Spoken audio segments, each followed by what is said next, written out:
nakikita niyo naman yung vlog namin sa ano yung pinakita namin oh. Isang tambal nga sila guys, atong sampulan guys. Among ipausa. Kayo ba? Pime.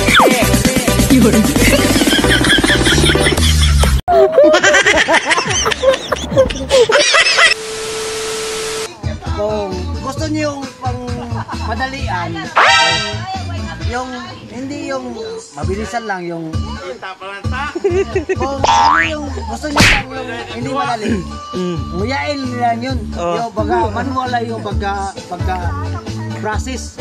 Kung gusto niyo madalian, idaan niyo blender tapos lunukin mo dito. Oh, yun lang guys. Yun lang. Asahan niyo yung mangyayari. Ganon yun. No.